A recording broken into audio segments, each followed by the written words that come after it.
So we are very pleased to have you with us today, and yeah, we're very happy to welcome you as part of our The Sensing House studio project.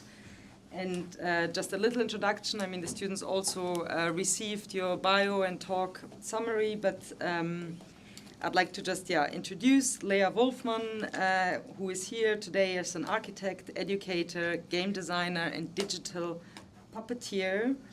Leah creates hybrid virtual and physical spaces that reimagine our relationship to technology, nature, and design. And just as a little bit of a background, so Leah has taught at institutions across the US, including UCLA, SciArc, which are both in Los Angeles and the University of Michigan, and is currently teaching at the University of Utah. Their work has been exhibited internationally and explores a variety of subjects we will be diving into now, but most of all, gamified environments, mixed reality, and alternative and speculative futures. Leah has, in 2024, won the Architecture League Prize and is a United States Artist Fellow this year, I think, 2025. Yeah. And we're super thrilled to have you with us today. And I think, it's so relevant, the work you've been doing over the last years, and a big inspiration for the work that we are exploring here. So, very warm welcome and thanks for being with us.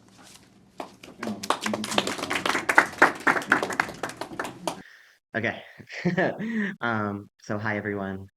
Thank you, Paula, for that really sincere and kind introduction. And I'm really excited to also just hear what you all are up to and into. And so maybe this can be a further platform for exchange of some sort. But my name is Leah Wulfman, and I teach currently at the University of Utah in this really kind of amazing undergrad program called Multidisciplinary Design. And I hope you are all doing great, and I'm really excited to share what I'm working on with you. And I just wanted to say sorry in advance for not properly cleaning up my desktop. So let's see if I can move forward. That went forward for you? You're good? Okay. So I'm trained as an architect, and I make, if I can keep my phone from buzzing in the background, I make video games that are overtly physical, material, and spatial. And you could say my work typically involves everything from sets, props, playful collaboration, and almost like a purposeful misuse of state-of-the-art spatial technologies to push out of the screen and out of the headset and into physical space. So I kind of view these sets and props as spatial prototypes for technological realities that are beyond isolation and disembodiment. So that's kind of typical, as you know, with VR, or even video games in general. So beyond, the point is beyond something which is flat, say like the screen that we're viewing this all through, without feeling and without fun or funk. So trying to bring all those things forward. Um, and I would say my full-time teaching in design and video game design and my own work and practice are predominantly directed towards experiments in mixed reality. So we can look at this, but kind of with these experiments, I'm looking to address and bridge what I see as like current vast gaps existing between design methodologies used in physical and digital space. So you could say the world is increasingly mixed and trans, and the truth be told, it kind of it has always been. But while a designer and architect's process and procedures are equally mixed, we're kind of going back and forth constantly between digital and physical ways of working, right? That's like the nature of what we do in our training. But still, we have kind of common architectural products, which are blank models on a podium and CG renders and kind of CAD drawings on a wall. So basically, my work within the framework of design and architecture often um, my work and my teaching kind of tries to address that multifaceted discrepancy at right. So here we have the mixed reality spectrum. So what is mixed reality? And Paula, you probably talked about this with them a lot, but it basically describes a spectrum between physical and digital, which opens up new territory for design and experience. And this diagram also reveals how our current tools are actually limited and conventional if we use them as we're told. So you have physical reality, and augmented reality, of course, is smushed at that one end, which is basically just a digital overlay onto our physical world. And on the extreme right, you have virtual reality, which is you're kind of completely encapsulated in a virtual world, but there's all this kind of territory in between. And I don't know if you can see my mouse or anything, but I'm just motioning to it. Um, but this is this diagram. I mean, all this stuff was done a long time before, but this diagram itself came out in 1995. So, and I'm just going to show kind of three older examples, which I draw from kind of in my work, but also I think is important kind of when we're speaking about design and architecture in specific. So this is to say that mixed reality is kind of anything but new. And, typically we talk about, especially kind of in design and architecture, we talk about computation. And I would say my kind of relationship to computation um, can be thought of through kind of spatial computation and embodied practice. So this is the Sword of Damocles by Ivan Sutherland, and this was from 1966, and it's the first virtual reality head-mounted display system, which meant it kind of did the outside-in tracking, and it tracked kind of where you were looking. It also had pass-through, which of course, if we look at kind of the Meta Quest today, they hyped that. This had that. But this was 3 years after Sketchpad that he made this, and he actually made this when he went to the University of Utah.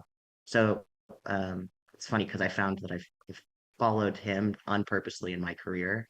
But he was at Carnegie Mellon, he was at University of Michigan, and then he came to University of Utah, and he was at MIT doing his Sketchpad thesis before. But at the University of Utah, he worked on the head-mounted display, and of course, he helped found the CGI program here, which became the framework for all of CGI today. So the Utah teapot, the way shading is done, everything came from here.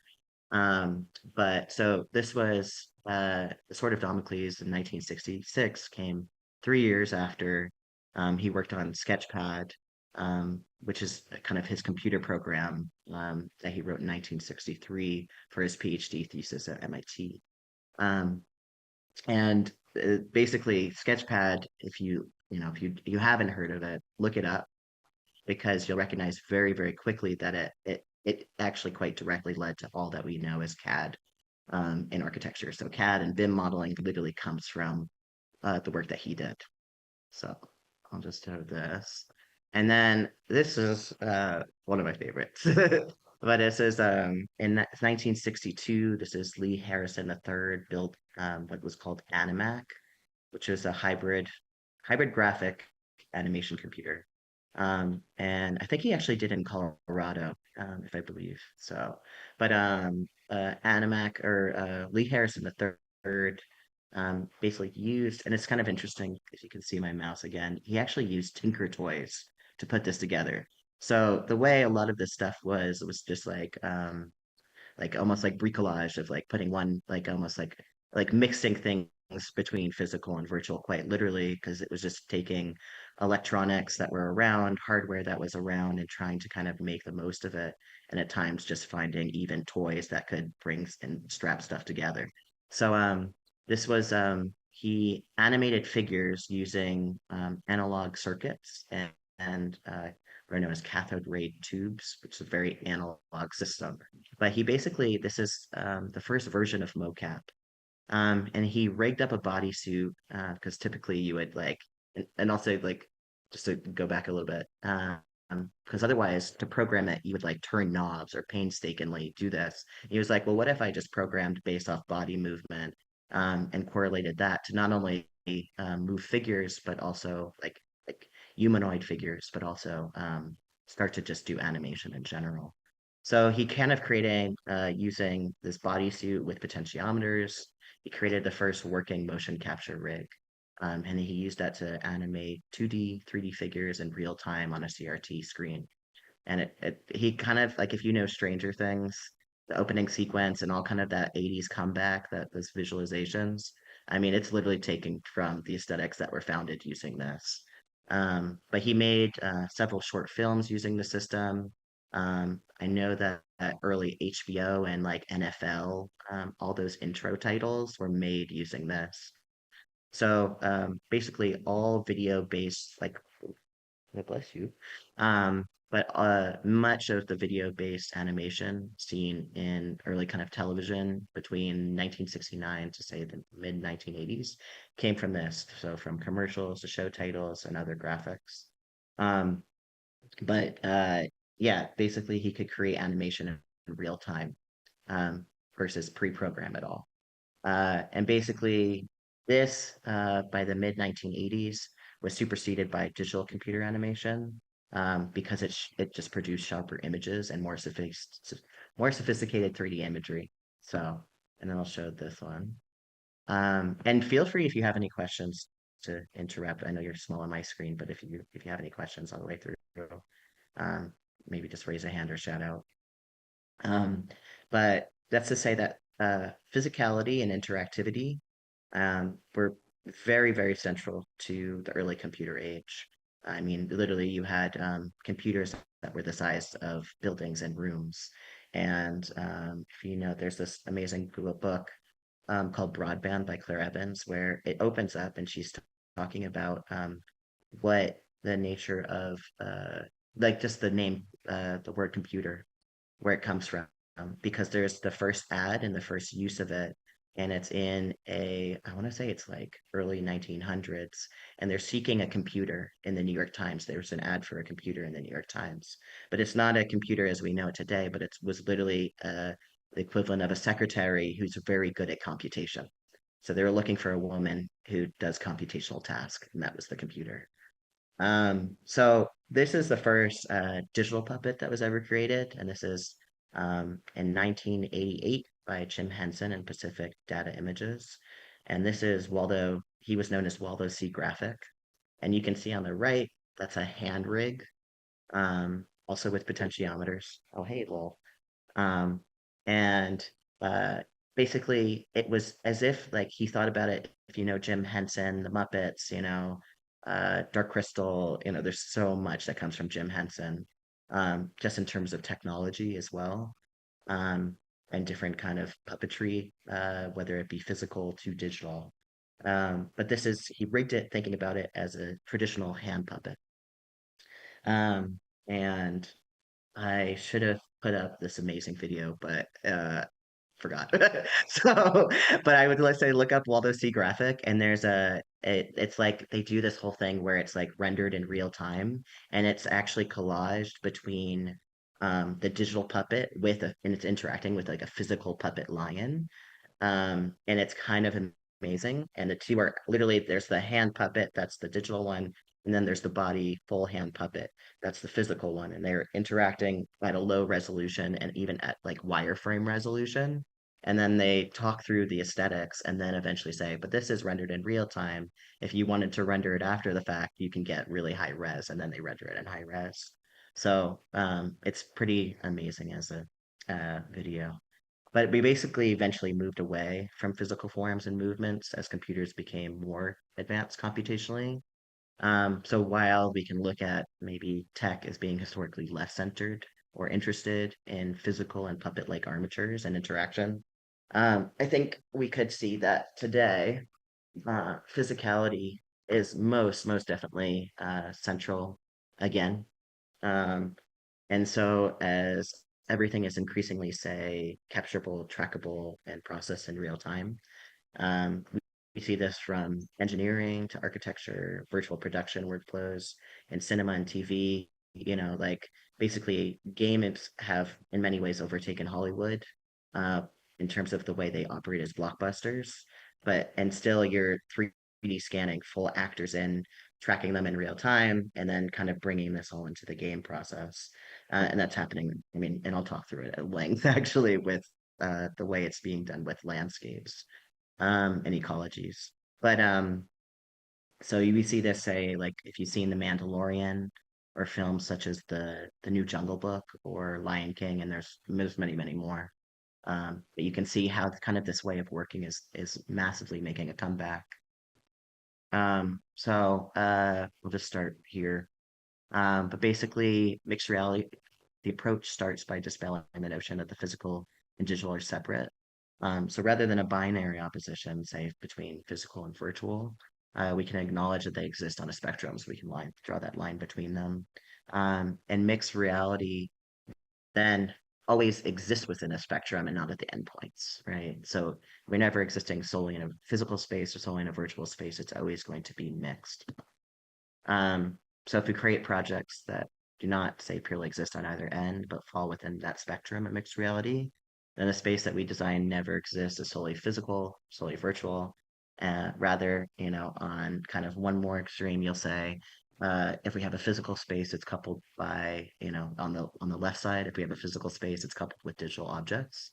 And on the other side, if you have a digital space, then you also have physical objects. And you can kind of mix all the way in between. But I'll just say that the way that we work in these mixed reality scenarios and then I kind of institute in the studios and different coursework that I teach um, is basically that kind of work process as an iterative one. So this is just kind of one example from Art Center when we helped run a mixed reality lab there. And so basically one student came in, you can see there's a VR hand controller strapped to a yoga ball and a prototype that we built, at the first phase. You have an idea, you start to prototype it. So you can see actually that's an Unreal, but basically it's just tracking the space and drawing it in as it's being tracked and passed through back and forth that yoke ball. So that could be like we do that within say one session or 1 hour, and then you kind of evaluate, you see what you can gain from it, and you kind of iterate forward and design, and then it loops back continuously, right? So that design is always kind of interactive and iterative in its making. Um, and I'll just say that the work is reliant on spatial tracking technologies like VR and Unity Game Engine is primarily what I use. I've used both, but for my purposes, I use Unity. But then you have 5G smartphones. I mean, there's yeah, even webcams, like all this stuff is pretty accessible and pretty easy to use nowadays. So what is say the typical VR setup? Now, if you're doing Valve or HTC Vive, that's the outside in, where you kind of have sensors tracking you using infrared sensors. So that's like it's constantly spotting the VR hand controllers as well as the tethered, as you can see, there's a cord that goes to your gaming computer, the tethered headset, right? So without those, it wouldn't know how to orient. And you can additionally put more trackers in that system. Um, and sorry. Um, and but basically, yeah, here you're wearing the headset on your head, of course, hand controllers in hand. Um, but that's basically the VR headset is a glorified 360 camera, right? And as you know, if you work in Game Engine, you know that you can assign these variables in any direction, right? You can put the controller onto a yoga ball or the headset onto a chair and then view the world through the perspective of the chair, and then it would roll around, right? So then you can ask a lot of questions to it because it opens up different opportunities versus just kind of the normative uses of that tool.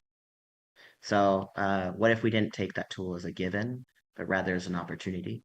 What if the tool's affordances, and that kind of framework of affordances comes from generally from industrial design historically, but it's basically saying like in the realm of a table or a chair, it's basically asking questions to it, like what else could it do? Or I think actually, if you know the artist Simone media artist Simone Nikhil, she has a whole thing literally just about chairs where they say, well, if I sit on the floor, is it a chair? Right. But then we can ask that back to the object itself and think through everything that it's good for, but that we might not have intended. So how can we use, in this case, the VR HTC Vive? It's an older HTC Vive hand controller, but how can we use that tool and each tool in a way that was not intended for which it allows and it's maybe actually really useful for. So, and this is a diagram I made really kind of early on in my process, I would say like 2017 2017 or something. But it's a VR controller, um, and the idea is that it's used to track and tell stories. So that's an ancient Chinese shadow puppet on the left. But I say, like, suspend your disbelief. What if these were all ancient Chinese or ancient shadow puppets? Um, and then that fits it into kind of course, the realm of what we think of like Dada and surrealism. But could it be a puppet? Is it a pipe? Is it a sword, a cup, chair, a wall? What if it was a facade? Or what if it was a cup with a smiley face on it? Could that smiley face move? And I'll just say that this dog's really sweet right now. But my work pushes physical and digital boundaries through embodied physicality, interactivity, in other words, play. And the idea is that those kind of vary and carry across space, time, scale, and material. Interested in hybrid making, always matching physical making and fabrication, and that you could say is from woodworking, mold making, because I'm literally trained as a fabricator as well, to 3D printing and sculpting, and I always kind of pair that with gaming computers and virtual reality setups. So if you've seen the meme from Lisa Simpson, uh, among others, it has a few versions of it, but she once said that lamps in video games use real electricity, and that's real. So I'll just show this as a quick example. This was a very, very kind of early project that I did. And I won't show like my earliest, but I feel like this is a project called Xrox One that I made in 2018 to begin with. And then it has had further iterations, but it basically encapsulates much of my work and how I work, and basically how I teach and how that has unfolded. But the setup, um, I'll describe the idea for the game. But basically, the setup is typically you have a generic controller for individual games, right? Custom games. So even though you play, say, Breath of the Wild, or might play a short hike, and whether that's on Switch or Xbox, it's all the same controller across person to person, across game to game to game. So this was an idea that you actually would have a non-generic controller for your custom game. So that customization might even be built to you as a person, or it might be built to the way you would inherently play the game. Um, and there's of course many other things that we can ask, right? Maybe it's site specific, maybe it's location, like time specific, that controller even. So, but that was kind of the opening question for me that opened up a ton of things. But it's taking from, and maybe I don't need to fully describe the game, but it's taking from the sailing stones phenomenon that happens in Death Valley, California, in the national park there. But it's sailing stones. It's basically this funny geological phenomenon where rocks move and inscribe long tracks along kind of the smooth valley floor of Death Valley without intervention. And it's just because they're being slowly nudged forward and leaving tracks and traces on themselves just by breezes moving through. And it's kind of this amazing thing because the valley is so dead that it feels like nothing should be animate like that. But yet they're animate in a way. And then I'm gonna just mostly go into, and we'll see with time. And Paul, you should check me because I'll go fully into the free dirt project and can kind of go into some early, maybe at the end, some concept art and work that I did prior to it. Um, and then I can always share some student work that I did while at University of Michigan because it might relate to you. So I just have a setup of back stuff that we can get into, but I'll start with free dirt. So basically, this project is entitled Free Dirt. It's a kind of very mixed presence, mixed reality installation, and it utilizes invasive plant species. And I'll go into this, but those are weeds downloaded from Quixel Bridge. Now that's even, I think it's called Fab technically within Unreal. It's like a drop-down menu. And found in local Michigan forests because I was living in Michigan and doing work in Michigan at the time. Also includes interactive robotics, fallen tree branches, and 7 cubic yards of free dirt from Craigslist Free. That's a lot of dirt. You'll see. To create a massively interactive game and garden. The idea being that it kind of replays architecture origin maps to the point where they actually break and fail and kind of questions of interior versus exterior is actively, uh, questioned and destroyed in the process. And I would just say the entire project, and which was just a major effort that we actually somehow made happen in all of 6 months, and that would be impossible to do alone. So wouldn't be possible without these folks. So Spencer, and actually all these folks were beyond Seaman, who was from the Robotics Institute. Um, were all students of mine in my studio course. So I literally trained them to work with Unity, and then they hopped on the project and did fabulous work. So Spencer kind of helped me lead game development and kind of prototyping for that. Jake, um, environment artist. So we kind of 3D scan and built out the environment together.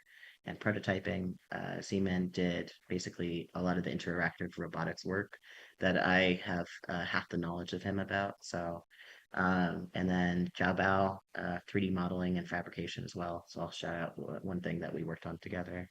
And then Bud L. Lower, who's an invasive species biologist working in Michigan, um, and was an advisor to the project. And this is an early prototype of Free Dirt, and I showed this.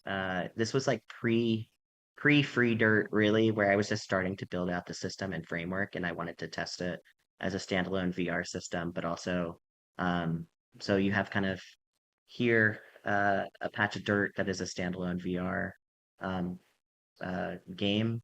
And then there's actually a live Twitch feed, and I'll go into that, but where you can see like the tree branches coming out of the wall. So I said like, oh, everyone should rate my game setup.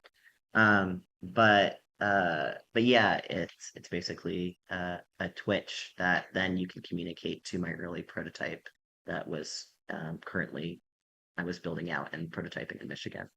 But so I showed that in Buenos Aires at the biennial there alongside another, of course, based in Vienna, Space Popular, and also London-based practice excessive aesthetics. Um, so it was funny because Free Dirt, when I was in Buenos Aires, they kept asking me like, "Oh, how should we translate the?" Oops. Oh, that's a dog. But how should we translate the title? And so it was great because free can mean a lot of things and dirt can mean a lot of things. And so the range was like everything from like liberated earth, trash dirt, free earth, dirt because, like what does free mean? Yeah, in terms of something that's liberated, something that's been trashed. There's so many different amazing connotations, and then just the translation of dirt. So I love this. But when I was in Michigan, I kept getting from a few friends that kept it's like a thing where when there's like free dirt piles in a backyard, there'll be signs to free that will just say free dirt on a front lawn. Uh, so I just kid that like, oh, if they just followed those signs, they could go in the back and front yards of those people's homes and get to the exhibition. And that was kind of pre-exhibition. And then so this is kind of like just some of the initial inspo for me. If we're kind of putting into an architecture lineage of sorts, I don't tend to think too hard about these things, but it was kind of I would say more for me the technological setup and dialogue that I was having, which is basically we often view and discuss, say, nature, especially in architecture, as stable and stabilized by what we refer to as the techne of architecture and by technology. So if we're looking at, say, the primitive hut, which was kind of an architectural theory popularized in the mid 1700s, then which was basically like providing this weird allegory of man and nature and his need for shelter. Um, but that formed kind of the underlying structure and approach to architecture and its practice. And that's especially, I mean, how many times have we heard this? But especially in relation to Greek and classical architecture. And then I love upper right, um, Italian architecture group. So this is ArchiZoom in the early 1970s. And this was No Stop City. And you could say, I mean, in its form of a continuous monument. But most people talk about like super studio, but this is a continuous monument of sorts. But it's more of a continuous interior, and that continuous interior is made possible by the technologies of the day. Um, and then and those technologies of the day were literally room scale computers. And you can see immediately to the left of that, so the upper right is ArchiZoom as part of the No Stop City. So that's kind of one image of their interior. And well, clearly there's a relationship to what I started making and thinking about. Um, but those kind of room scale computers that made kind of whether we think of the continuous interior possible, or what we think of as AC even, just like what makes these things possible, is just the technology of the day. But oh, he's Bernie, sorry. Um, these promotional shots from immediately to the left are from the Italian computer company Olivetti, and they were actually friends with ArchiZoom. And the leading designers at Olivetti were incredibly good designers. So there was a lot of cross-pollination. So you can also tell that there's a lot of, most people think about like, of course, the images of the continuous interior and the things that occupy the interior versus the things on the edge of it. And there's a lot of details directly applied from even the early room scale and Olivetti computers within those interiors, which makes kind of the aesthetics of the No Stop City project. Um, so I would say look at those images again. And this is like basically this is early what was referred to as lightweight render pipeline. Now there's our URP within Unity, and it's kind of the first construction site of the game in a way. And so yeah, I'll just say like to not dwell on it too much, but I'll also say that within this discussion, it might be important to note that the early high resolution simulations that allowed us to even become aware of climate change and understand its effects actually ended up warming the local climate that the server running those simulations was in. Um, so as we see with like planetary scale computing, especially with real-time rendering, tracking, and sensing, we kind of enter this state of continuous recursion and interaction between, say, the computer, the technological environment, and the natural environment.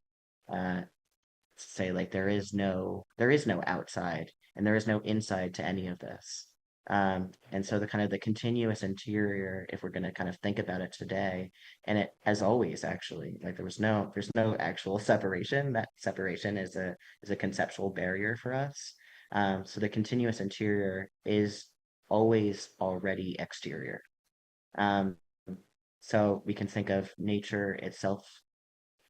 We already kind of know this, but nature is itself is technology, and technology comes directly from nature. If we're thinking about even the raw minerals that are being used.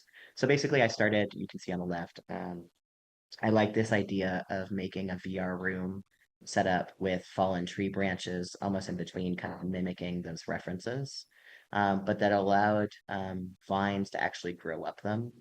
Right. So if I use invasive plant species and vines, I use kudzu. I'll go into that a bit, but with the weeds growing up and through them, I'd like this idea that it eventually would disrupt the entire mixed reality tracking system. Um, yeah, so I would say like because that's also using like webcams, outside in tracking, and all the sorts. So as you get overgrowth, the system would fail. Which I think we can compare to a lot of things that are happening in the world nowadays, whether it's a solar flare or a magnetic change, and then, suddenly a whole supermarket is emptied on the shelf or whatever it is, or bird flu, who knows. Um, so while you could say the origin practices, stories and practices of architecture are kind of tethered to those notions of stability in relationship to and reflective of the natural world.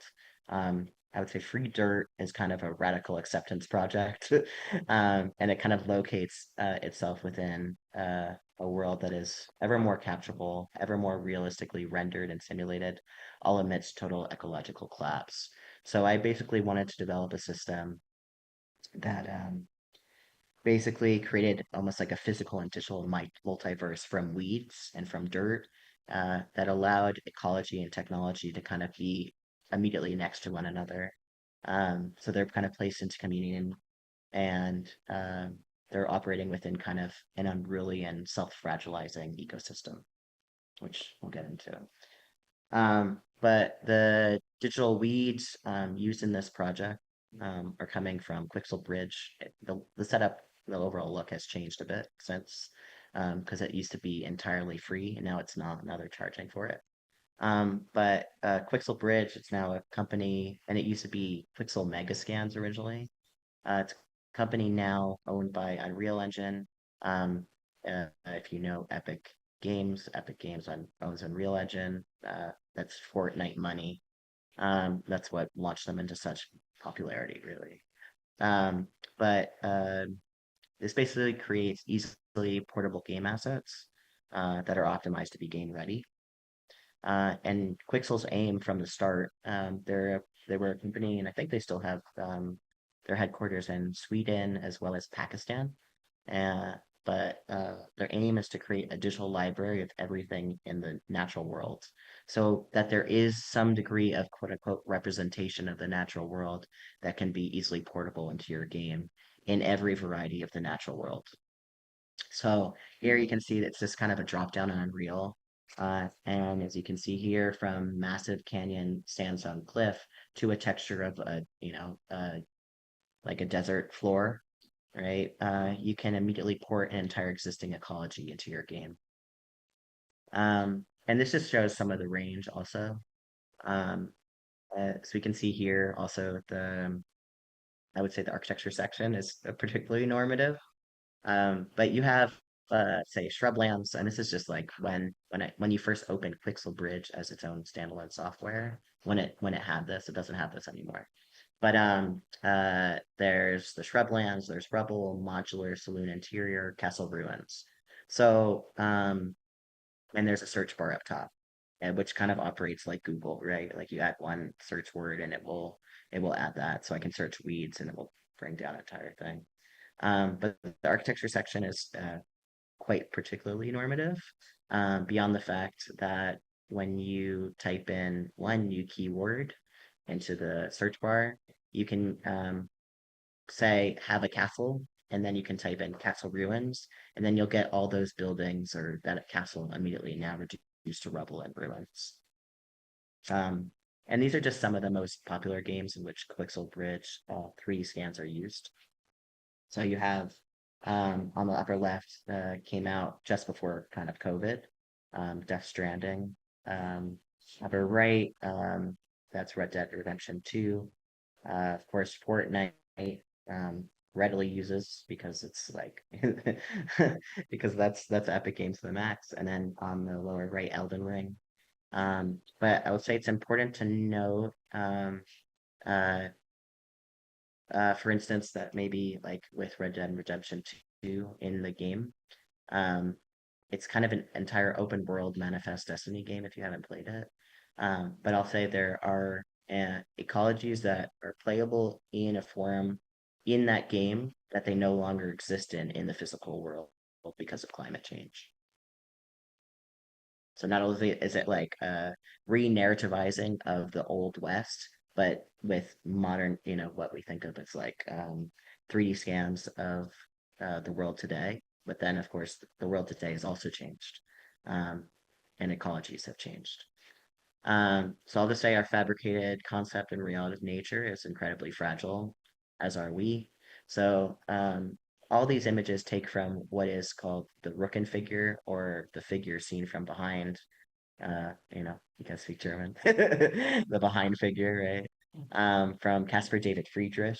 And that is literally the third person player in video games as well. So that's Pepe above the Sea of Fog, taken from, of course, The Wanderer above the Sea of Fog. Um, German Romanticism. But what if we considered natural? Uh, what we considered as natural was kind of always a construction. It's always a value judgment.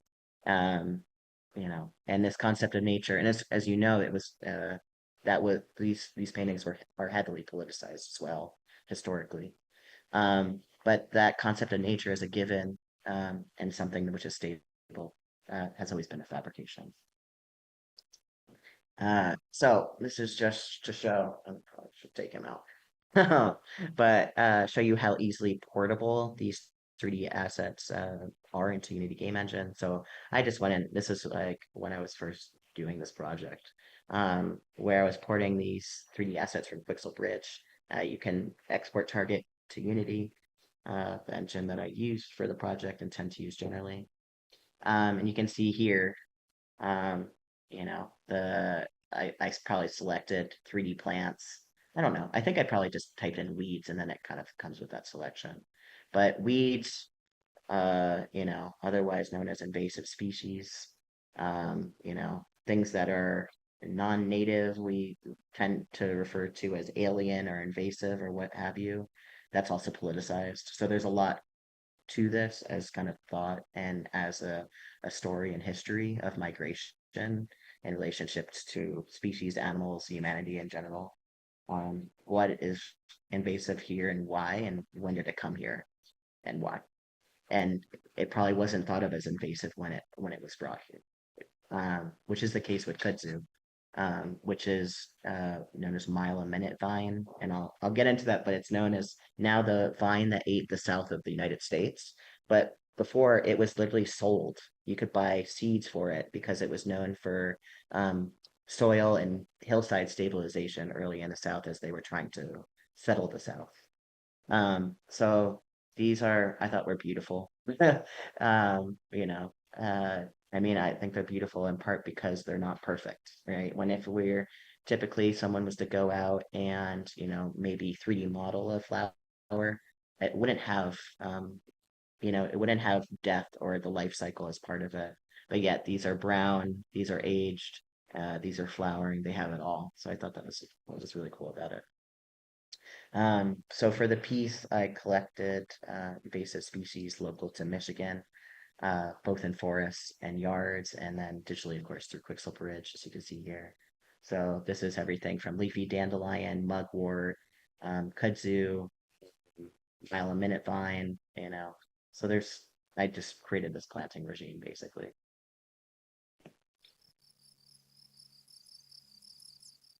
Garlic mustard, dandelion, sow thistle. And maybe I need to, let's see if I can, I don't know if you can, how well you can see that auto something. Let's up the resolution. Um, so using these kind of digital and physical weeds, I developed an entire planting arrangement for the piece.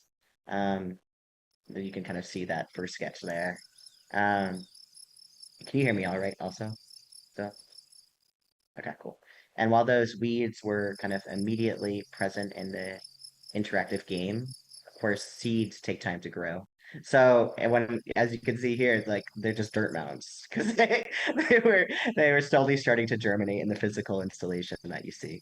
So, um, and a major concept or component of the mixed reality kind of mixed present installation was developing working methods to engage, say, in-person and remote participants simultaneously. I'm going to turn the volume down. Um, so the piece is meant to be kind of entirely interactive, both physically and digitally, both in person and remote. So I basically use everything from VR spatial tracking, robotics, and as you can see here, recontextualize even the Twitch chat as a command line to develop those kind of very immersive mixed reality interactions. And this, as you can see here, is a very early prototyping session of that Twitch chat interaction.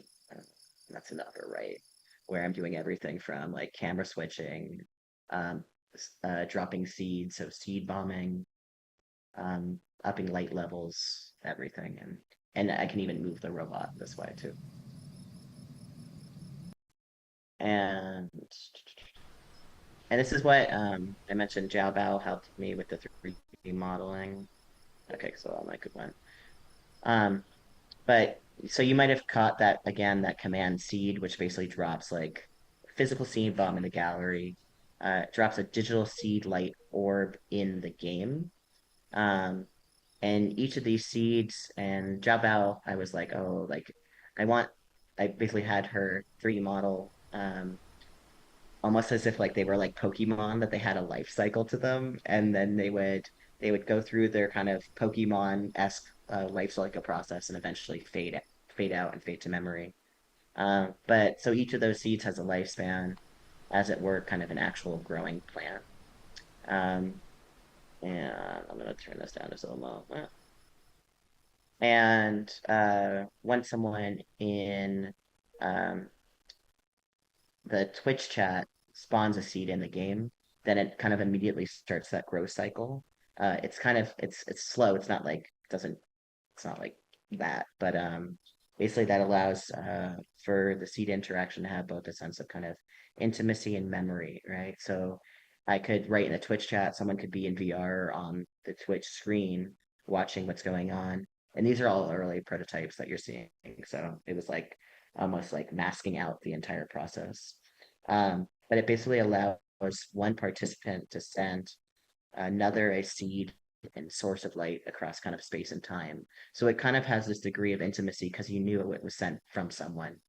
Um, so I would say with interactions like that one, I was interested in, but kind of um, not only completely and perfectly synchronous, which we think of like when we're talking about digital twins, that there's like a sense of like hyper reality and hyper relationship to it. But I wanted to think of something that was asynchronous and potentially almost meaningfully discordant within mixed reality experiences and interactions so that it wouldn't match exactly. And then it's the question of affordances. What can the digital space do that the physical space can't? And what kind of communication can they have back and forth? And then this is you can hear this is just like from that the Buenos Aires piece that I did where it was a standalone, but you can see which one? But you can see people just interacting with and picking up the seeds in the game, which so when they're sent, you can basically pick them up and allows you to view the world in low level light and night conditions.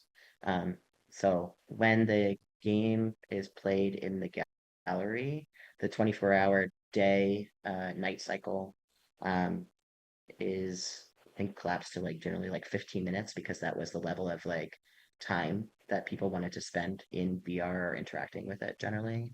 And that kind of is a common mechanic in games where typical 24-hour cycles can last everywhere from 10 minutes to 2 hours. I think Red Dead Redemption it's like 2 hours. Um, and here are some of the mixed reality interactions with the custom robot we built.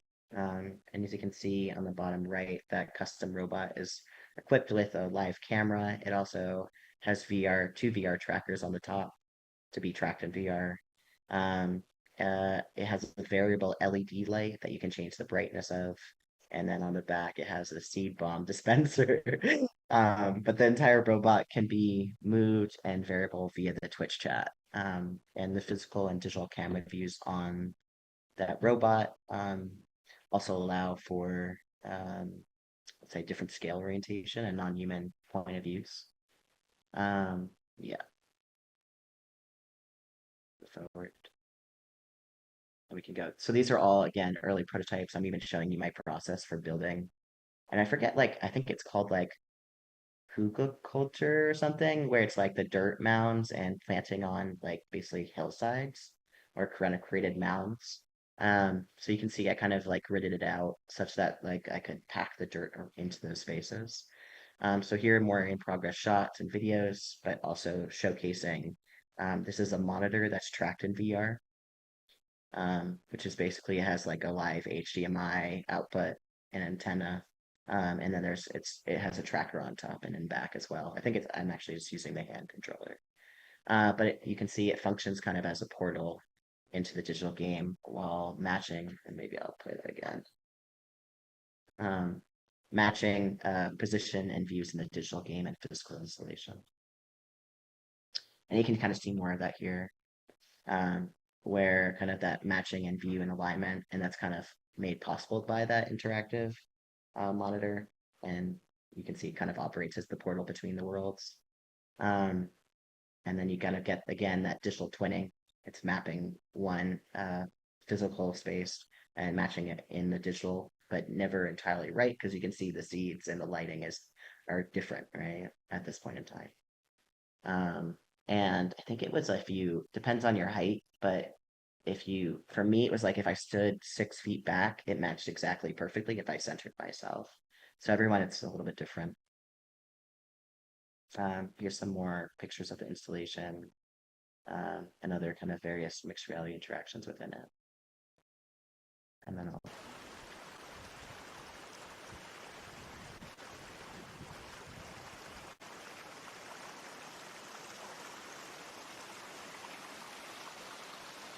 animate.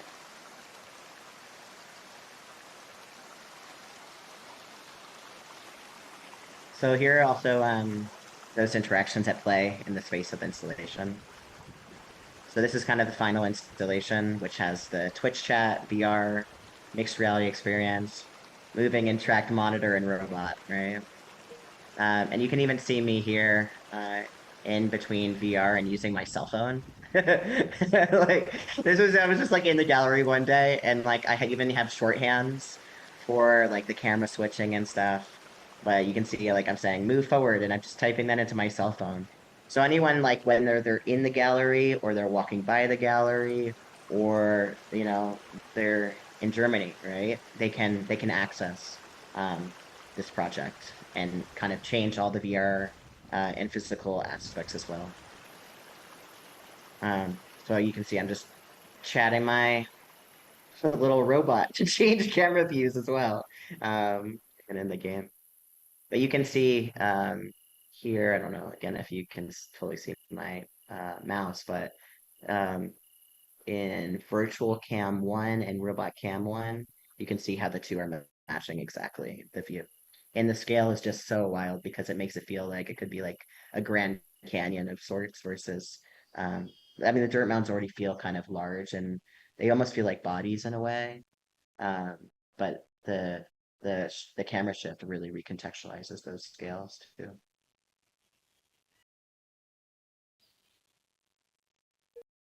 And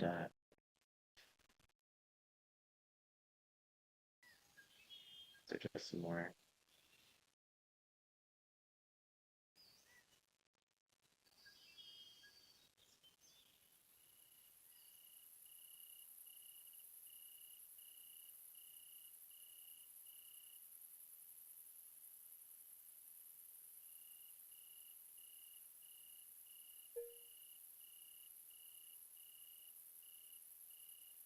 See some more of that. Um, and I'll just show you this. And this is the kind of in-person, first-person VR point of view. So you can see it. And I have, of course, a lot more I can share, and I'm happy to answer all and any questions and or whether it's, concept, tech, whatever it is, like I'm open. Every question is a good question. But I might just leave it there for now, and then maybe we can talk about things as they come up. Yeah.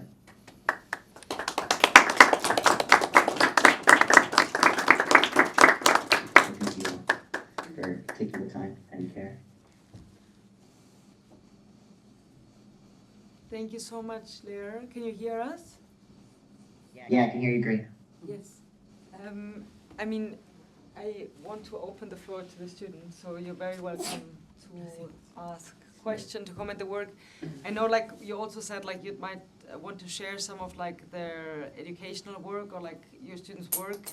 But I think maybe if it's Yeah. if it's Yeah, okay, happy. like we just went because it has been now and we all had like a very Yes. long studio day. But I'd be I very know, happy I if know, I it. know. That's why I was like, I don't think it makes sense to do it. But I'd be But I'm very happy to share again, like this is a platform for exchange. Yeah, exactly. I'd be very happy So, if it's okay if you guys can ask yeah. a few questions. We take some time for Q&A as well. Yeah. Yeah, for sure. Do you guys have any questions? And I might stop share so I can see you all. Hey. Do you guys have any questions? I have a lot of No questions. pressure. Otherwise, we start. Yeah. Can I ask a question? Yeah, there's a question in the back too. Yes, hi. I was just wondering what initially got you so interested in like creating these spaces that you do with VR? Like what you interested in the technology in the first place? I mean, it's almost like a twofold story. Maybe I'll keep it brief. But because for one, I was working many jobs at the time. So I was working as an exhibition designer. I was working doing graphic and book editing. I was also working as an architect, and that was kind of like my main gig at the time. And for one, I also have like I'm disabled, but I also have a series of like history of concussions. So, I mean, it's done, but I grew up competitively snowboarding, so I have like a history of things where I didn't really fully know it in school, but it was definitely true when I got out of school, where I was like, I can't do like that whole like almost like cat monkey type as they frame it, right? Like I can't exist and work as an architect as they define it today.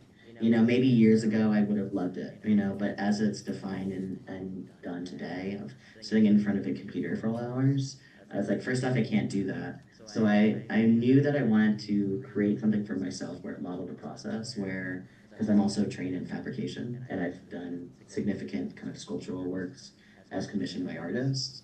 But it's so I was like, for one, I wanna do something where it's embodied, it's physicalized as well as digital. So I knew that, and I think this is true for anyone in general. Model your process, and then you'll model your life, right? So that's what I started doing. I started modeling a process that I knew was also interested in doing game engine work. And the twofold part of that is that to say I happened upon, and I knew his work prior, but I happened upon this artist Ian Chang who does live simulation game work. And he's like a very notable, kind of game engine artist of sorts. And I saw he had a show at PS1 called Emissaries Guide to Worlding. It was just like, or Emissaries, it had a different subtitle, but Emissaries. And he was paired up with another artist who was downstairs. It's this artist called Jillian Mayer, and she made these pieces called Slumpies, which are hilarious kind of physical sculptural objects. But they're Slumpies, and they are really made, I mean, they're like selfie machines of sorts, but they're made to make up for the natural slump that and thinking about the ergonomics of you using your cell phone. And I was like, this is interesting because I actually think that, architecture's been very obsessed with computation, but at no point has it dealt with the physical embodied reality of using technology. Like, just never. So I was like, this is wild to me because when I say flat as a screen and flat, like our wall, like all this stuff, it's all flat, right? And we're never shown alternatives or thinking through alternatives to these things. So I think I had this aha moment between those two exhibitions, but especially being disabled when I walk into, but also loving architecture, like, that feeling when you go into a building and all of a sudden you're looking at its details and like, it just feels magical. Like there's something about the light, like, I mean, there's so many buildings around you guys where that happens, where it's like, everything is so well done that it comes together in terms of space, scale, time, everything, material, and it feels just incredible, and your mind's like feels good because of it. And that happened to me in Ian Chang's piece, where I was like, all of a sudden I felt like I was in a building, but it was a game, right? And so it was a simulation. And I just thought that was wild. And I looked at it and I was like, you know what? I don't know. And no one was doing, I think maybe one other person was doing kind of game engine work in architecture at the time. And I didn't really know them actually at the time. And I just looked at it and I said to myself, I was like, there is no way this is not a spatial future. And of course, like if you play video games, you kind of already know that. But I was like, this is going to have a lot more to do with the way, and of course, then Pokemon Go came out. But, yeah, I was just like, there's no way that this isn't going to be a big part of architecture in the future. And I just knew it for myself that that would be a mode that I can also, I mean, it's counterintuitive to then do game engine work in order to get more physical, but that was my process of going physical in order to go digital, or doing digital in order to go physical. If that makes sense. Thank you. Yeah. Yeah. Thanks for the question. I would be very interested because I think, thank you so much for the input, and it's so inspiring to see. I think for my personal process as an artist, but also here like the teaching and seeing what everybody's going through at the moment, getting into Unity, coming from product design, media arts, media architecture, so different disciplines, and I'd be very interested knowing or understanding how working with a game engine is for you, and how you got into it and how you feel about it today. What it means to your artistic process to work with it. Well, it's funny because I'm also, I'm so excited to talk to you guys further and just see what your experiences are and everything else. But I mean, there actually is. It's funny because technology is so accessible today, but I think with a lot of these things, it feels like high barrier, especially with game engine stuff. That can be true. I think that can be, people, I've been wanting to teach myself Blender and I haven't. I'm just so busy, I haven't done it, but it's not, these things are actually, they're all accessible, I'll say. And it all depends on how you start to conceptualize and teach these things on a very basic level.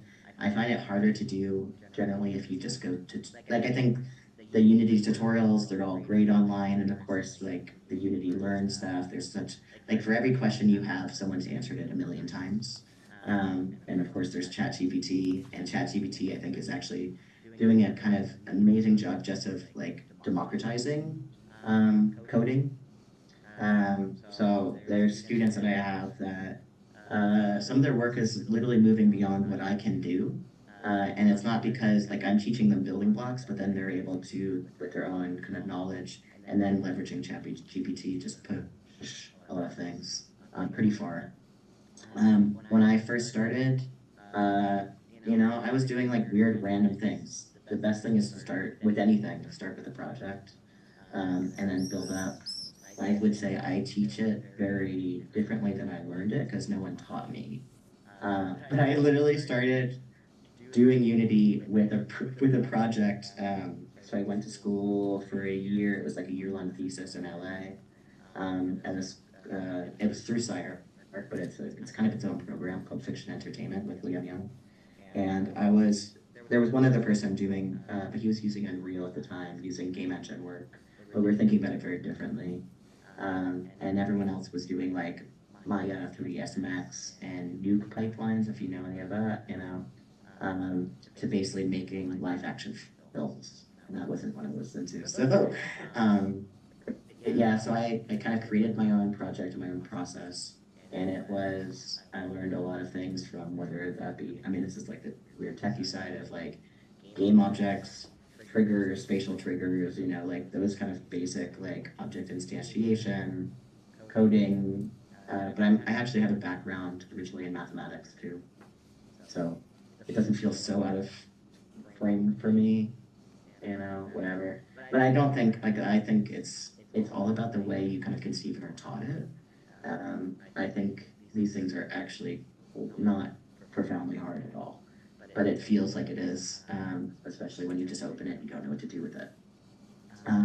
So I tend to teach in kind of building blocks around kind of those core principles about like what is a game object to begin with, what is animation, what is object instantiation, all this stuff, and kind of go from there. Even just talk about file management, like those are kind of big things, and then the world kind of opens up from those basic principles, and then I think it is a question about affordances, like what can this do?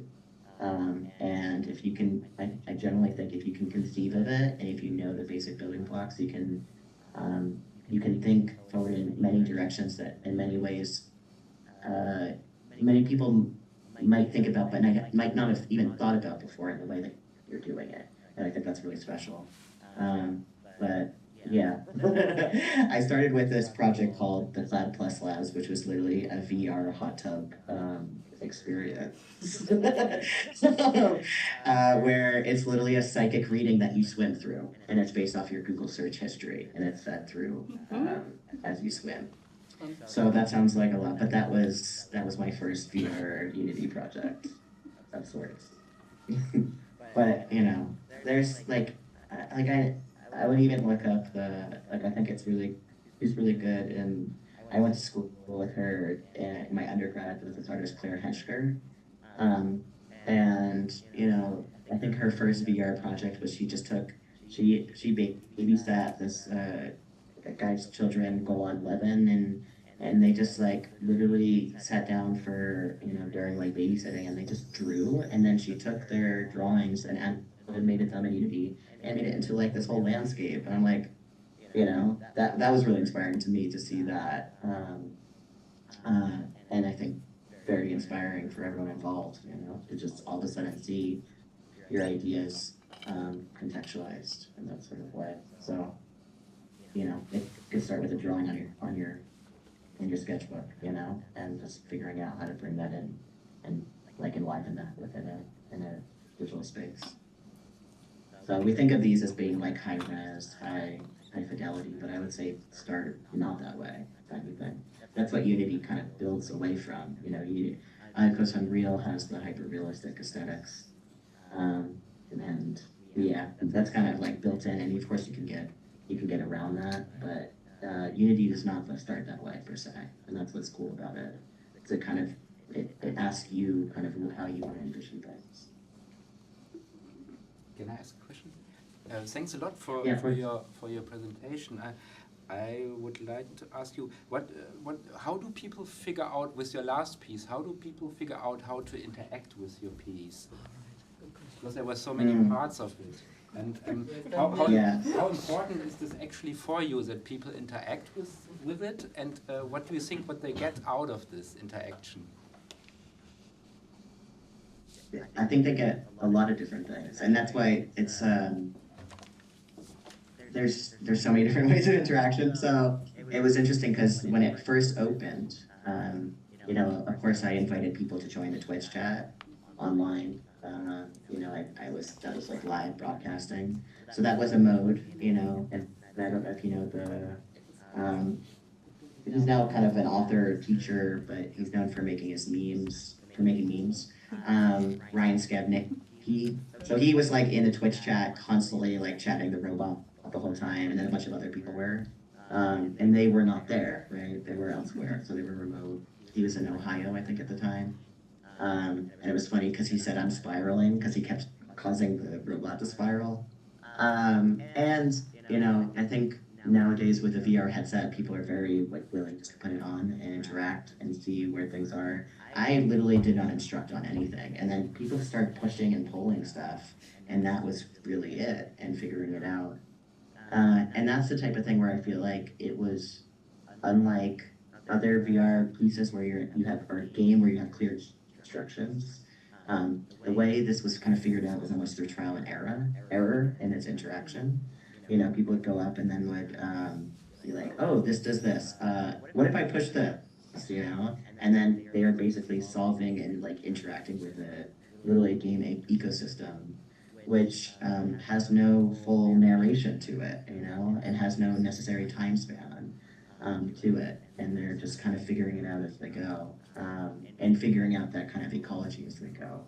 And so all the components, you know, it might not even be like, there might be 70 users, right, that come in, whether they're from in person, outside the gallery, in the headset, remote, and there was even, I guess I could go back, but there's on the left side of the gallery, I set up a monitor so people could go on Twitch and watch it that way in the gallery. It's just kind of outside the exhibition. And there's a keyboard such that you can input. But there was all sorts of interactions, like even more than what we think of as like, you know, interacting with a digital or VR space. So there was a dog came, and it was really funny. It was like a little Maltese dog that was it was like the pet of like one of the tenure track professors at Michigan. And the dog started peeing on the dirt pile. And I was like, that's an interaction for sure. You know? And then kids were running around the dirt piles and like would literally climb over, you know, that's an interaction. Like, so these, I wouldn't say I have a desired interaction, but it was really interesting because I feel like we don't do enough to honor kind of things and time and space for things, especially within, it's interesting how this is kind of an aside, but in review formats, it's like you work, and then put it up, and then you get feedback, and then it's done, you think. But this was also so important for me because the time span and the way it operated, like my friend Florian Meisenberg, who's a painter from Germany, from Berlin originally, you know, we sat down after the fact and are going through, he's like on the Twitch and just watching, and he's like, I'm having a different relationship to time and space fundamentally while doing this. And he said it reminds me of, I'm forgetting what the name of the piece is, but it's John Cage's piece where it's like one chord every year is played and it makes an entire symphony, an entire composition, but it's like one chord per year. And so I think it's really interesting because we think of the digital as related to expediency, but this is like questioning like what could our relationship of time, other than kind of this collapsed experience and a smartphone experience, be as related to this. So I think that was a major takeaway. I get with every interaction of the way people engage it. But he brought that to light for me, and I just like that because, you know, he really gave the space and time to honor and think through the piece in a way that I don't think is traditional within academia, let's say, or the way we engage work in general nowadays. Yeah. Thank you. Yeah, thanks for the question. Does anybody else have a question? No, I think then we are super happy to continue the conversation. I think it would be so nice also to share with you the works that come out of this semester. I'm sure this talk has been super inspirational. And yeah, thank you so much again for your time, for your amazing presentation, and yeah, for the inspiring work. Thank you. Thank you, Paula. Thank you, everyone.